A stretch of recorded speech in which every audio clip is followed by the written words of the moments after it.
Most of the time, it's probably best just to throw out the two teams' head-to-head stats come playoff time. Above all else, a few games only tell you so much about either team over an 82-game season. Sure, you can get an idea about matchups and other factors, but it's dangerous to read too much into such battles. However, the Blues' edge over the Wild is a multi-year trend. This is one of those cases where it's at least worth mentioning just how often the Blues prevail over the Wild. At The Athletic, Jeremy Rutherford and Michael Russo collected some pretty eye-opening head-to-head stats between the Wild and Blues. As you read the quote below, the Blues are 12-1-1 in their past 14 meetings between the teams, spanning 3 seasons, and are 13-1-2 all-time against the Wild under head coach Craig Berube. The Wild are 2-7-5 in those 14 games against the Blues, 0-4-3 in their past 7 games in St. Louis, and 5-11-7 in their past 23 there. In the past 14 games against the Blues, the Wild have been outscored 61-36 and outscored on special teams 13-3.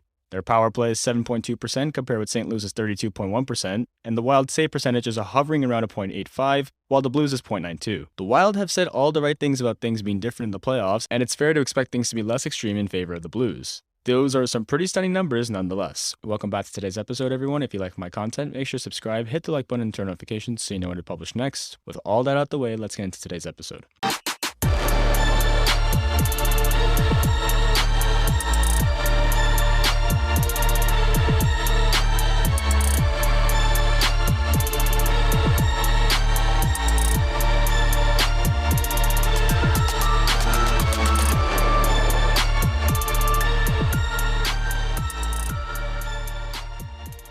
If you look at their place in the standings, you'd already conclude that the Wild and Blues enjoy strong seasons. The Wild finished with 113 points, good for second most in the Western Conference, while the Blues, 109, were fourth most in the West. Dive into recent results, and they look even more impressive. Since March 16th, the Wild compiled a blistering 19-2-3 record, which translates to an absurd .854 points percentage. That's by far the most in the NHL during that span, with the Maple Leafs, Oilers, and Panthers curiously all tied for second at .773. The Blues are close to that group though, as they went 15-5-3 for a .717 points percentage. The Flames are the only other team to close to that range with .696. There are 2 low-skate Blues losses that closed the season, and the Blues were the second hottest team behind the Wild from March 16th to April 24th. By any reasonable measure, the Blues and Wild entered the 2022 Stanley Cup playoffs, playing their best hockey of their respective seasons. Hopefully that translates into a thrilling heavyweight battle. You won't find many series with 3 fairly well-known goalies. You have Marc-Andre Fleury, and there's basically very few goalies who are as quite famous as the Flower. You have Jordan Binnington, one of the driving forces of the Blues, winning that elusive first ever Stanley Cup. And you have Cam Talbot, who's not the most thrilling goalie, but he's played almost 400 regular season games and sports a sneaky strong .923 save percentage spread across 32 career playoff contests. If you go by name recognition, Ville Husso likely ranks last in this series. Yet if you judge things by how a goalie has been performing, Husso's the netminder most likely to be a positive difference maker. By this season's stats alone, both Fleury and Binnington have been struggling. Talbot, meanwhile, has been stable but unspectacular. Husso, though, it's fair to wonder where he'd be in the Vezina Trophy race if he took hold of the Blues starting goalie job sooner. This is elite stuff. At times this season, both teams outshot expectations, pointing to at least some luck driving their successes.